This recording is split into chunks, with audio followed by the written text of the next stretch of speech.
અમરેલી જિલ્લાના બગસરા શહેરના જૂના સ્વામિનારાયણ મંદિર દ્વારા 14 થી 21 ડિસેમ્બર સુધી શિક્ષાપત્રી દ્વિશતાબ્દી મહોત્સવનું આયોજન કરાયું છે। ગાય માતા વિશે પૂજ્ય વક્તા શ્રી વિવેક સ્વરૂપ સ્વામી દ્વારા આ કથાનું રસપાન કરાવવામાં આવી રહ્યું છે। બગસરા શહેર અને આસપાસના ગામોમાંથી ગૌ પ્રેમીઓ કથાનું રસપાન કરાવી રહ્યા છે।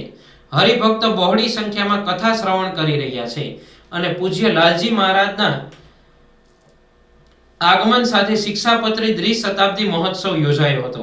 કથા દરમિયાન જુદા જુદા વક્તાઓ દ્વારા ગૌ ભક્તોને માર્ગદર્શન આપવામાં આવી રહ્યું છે।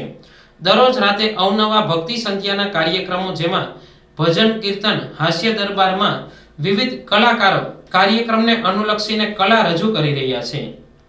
આપણે બગસરાને આંગણે 14 તારીખથી 21 તારીખ સુધી એટલે ડિસેમ્બર મહિનાની આ તારીખમાં બહુ મોટો ત્રિમાતૃ મહોત્સવ યોજી રહ્યા છીએ।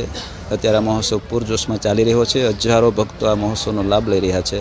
આપણો દેશ એ ધર્મપ્રધાન દેશ છે। ધર્મની સંસ્કૃતિ બચે તો દેશ બચે એ અનિવાર્ય છે। શાસ્ત્રોના મત પ્રમાણે દેશને બચાવવા માટેનું કોઈ મોટું જો અત્યારે અભિયાન હોય તો એ ઝેરમુક્ત ભારત બને એ છે।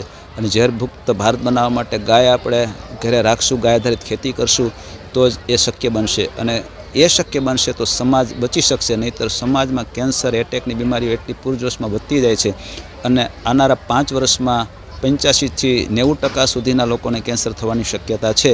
એવી ભયંકર બીમારીથી બચાવવા માટેનો એક અભિગમ પ્રયત્ન છે।